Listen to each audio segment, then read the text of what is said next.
Bonjour à toutes et à tous et on se retrouve aujourd'hui pour le tag de Noël qui a été créé par Émilie de la chaîne Émilie Si et j'ai été taguée par Laetitia de la chaîne Laetitia. Donc je la remercie beaucoup d'avoir pensé à moi pour ce tag. Donc on va commencer. Donc la première question, es-tu plutôt sapin naturel ou sapin artificiel? Donc moi je suis plutôt sapin naturel parce que je trouve que voilà, même si aujourd'hui il y a énormément de progrès qui ont été faits au niveau des sapins, que voilà, ça fait plus vraiment sapin en plastique comme il y a quelques années.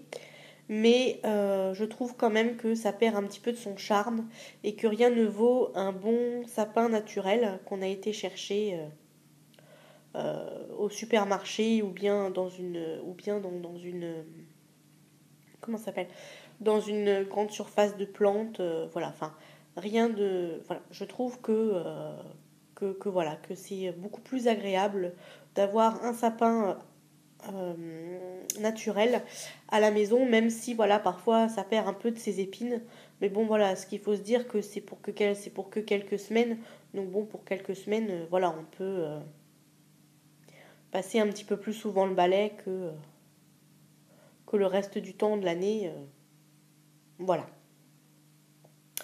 Alors, déco de Noël plutôt classique ou moderne. Donc moi, je vais dire les deux. J'aime bien les deux, dans le sens où j'aime beaucoup ce qu'on peut trouver dans le commerce. Et, et, et voilà, et donc du coup, voilà, sans forcément aller dans le fluo ou ce genre de choses, ou les sapins artificiels qu'on peut trouver de couleurs un petit peu étranges, comme noir ou violet, ou voilà, ou rouge, ce genre de choses, je vais pas aimer.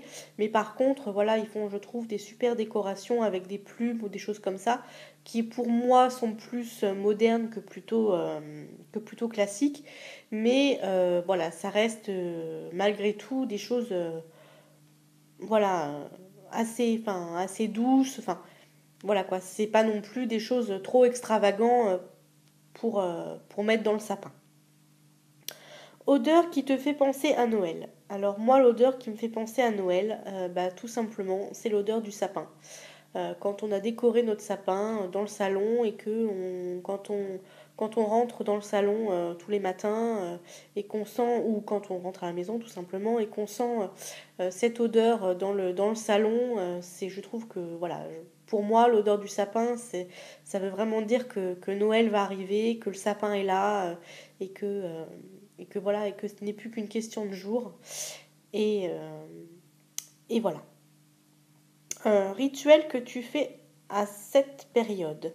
Alors moi, c'est plus la veille enfin plutôt le jour du 24 décembre. Comme on reçoit ma famille chez mes parents, du coup, ma maman me demande de faire voilà, pour l'aider. Et puis bah, quand je suis disponible, quand je travaille pas ou voilà, ou quand ça tombe un jour où je travaille pas. Euh, Elle aime bien que l'on fasse des petites mignardises sucrées à prendre avec le café ou le thé à la fin du repas. Donc type par exemple des fruits secs fourrés à la pâte d'amande. Donc souvent on fait les dattes et les abricots. Et et les petits sablés de Noël aussi, voilà, pour manger comment dire, voilà, à la fin du repas avec le thé ou le café. Et ça, tous les ans, on le fait. Donc, soit on le fait pour le 24 décembre, ou soit je le fais pour le 25 décembre, parce que le 24 décembre, on le fait chez mes parents, et le 24 et le 25, pardon, on le fait chez mes grands-parents. Donc, du coup, voilà, donc soit ces petites milliardises sucrées, c'est pour le repas du 24, ou bien je les fais le 24 pour les emmener le 25 chez mes grands-parents. Voilà. Un de tes plus beaux cadeaux de Noël. Alors, de mon enfance.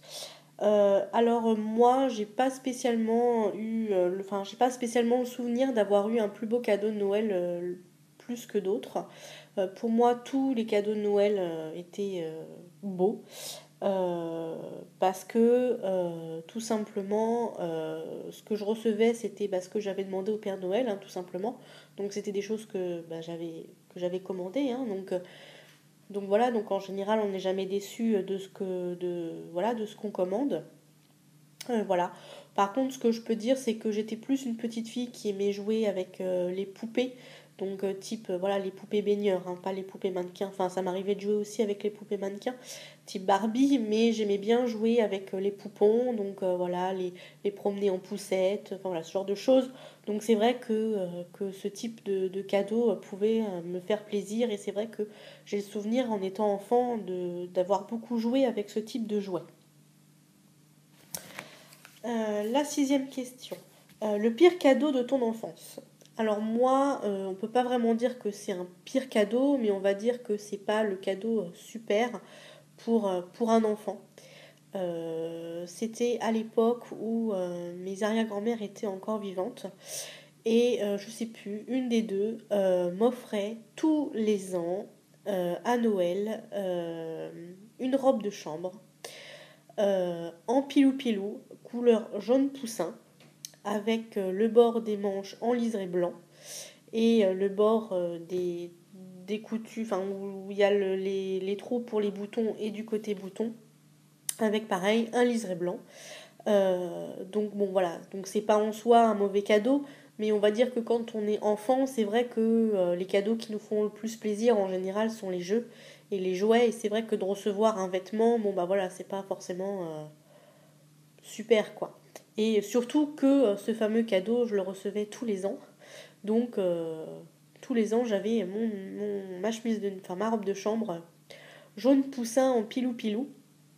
Donc donc voilà, donc c'est vrai que je l'ai eu en toutes les tailles, enfin pendant un petit moment, jusqu'à temps que voilà qu'elle nous quitte et qu'elle fasse plus Noël avec nous. Mais voilà, en étant enfant, à chaque fois j'avais ce cadeau-là, donc c'est vrai que ça venait plus, c'était plus une surprise. Et puis voilà quoi, recevoir un vêtement, c'est pas top. Un souvenir de Noël inoubliable. Alors moi, j'ai pas spécialement de souvenirs inoubliables. Pour moi, tous mes Noëls sont des souvenirs inoubliables. Voilà, parce que pour moi, c'est un repas, même encore maintenant, un repas de famille où on est tous réunis.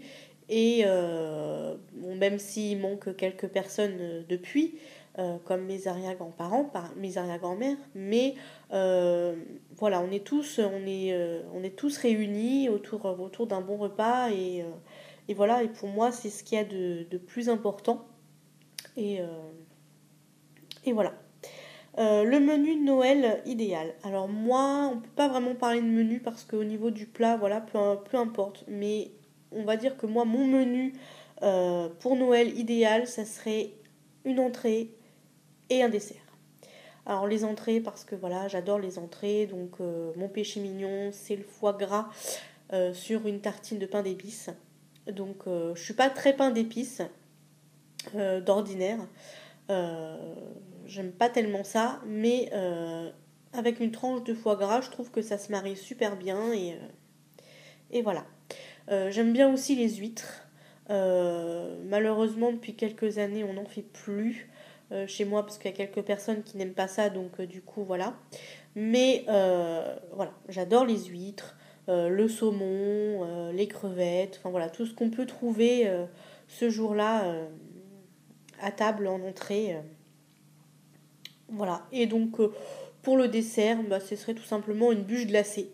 Parce que voilà, les crèmes pâtissières, les crèmes au beurre, enfin la crème, non, la crème au beurre plutôt, j'aime pas vraiment ça. Donc surtout en fin de repas, je trouve que ça fait lourd pour une bûche aux crèmes au beurre, mais une bonne bûche glacée, c'est euh, c'est l'idéal. Donc pour moi, une entrée et une bonne bûche glacée. Ma lettre au Père Noël. Alors moi, bah, tout d'abord, c'est que déjà toutes les personnes de mon entourage aillent bien et que tout se passe bien pour eux. Et puis le second petit cadeau qui est plus matériel cette fois-ci, j'aimerais bien que le Papa Noël m'apporte une imprimante pour que je puisse imprimer mes photos. parce que comme je l'ai dit sur plusieurs de mes vidéos, je n'imprime pas mes photos chez moi parce que mon imprimante ne fait pas photo. Et je les fais imprimer sur internet. Mais du coup, ça donne pas mal de contraintes. Je peux pas imprimer la taille de photo que je veux. Je peux pas, si je les veux en noir et blanc, ça devient plus compliqué pour les avoir en noir et blanc. Et puis voilà, puis quand je les fais développer, je peux pas faire développer qu'une seule ou deux photos comme ça. Il faut que j'en ai pas mal à faire développer pour que ça soit rentable. Et donc, du coup, voilà. Donc, j'aimerais bien avoir une petite imprimante photo pour imprimer des photos de temps en temps. Quand j'ai envie de faire un projet et que j'ai pas spécialement de photos, que je puisse en imprimer une assez rapidement. Voilà. Et à qui le tour? Donc, moi, je vais taguer Marie Scrap à tout prix. Voilà, j'aimerais en savoir un petit peu plus sur ses coutumes de Noël, etc. Pour apprendre un peu plus à la connaître. Donc voilà, donc Marie, si tu as le temps, si tu veux bien faire ce tag, voilà, je te tag pour ce tag, c'est le cas de le dire. Donc voilà, bah écoutez, la vidéo s'achève. Je vous souhaite un bon scrap à toutes et à tous. Je vous fais plein de gros bisous et je vous dis à plus tard dans une prochaine vidéo. Au revoir.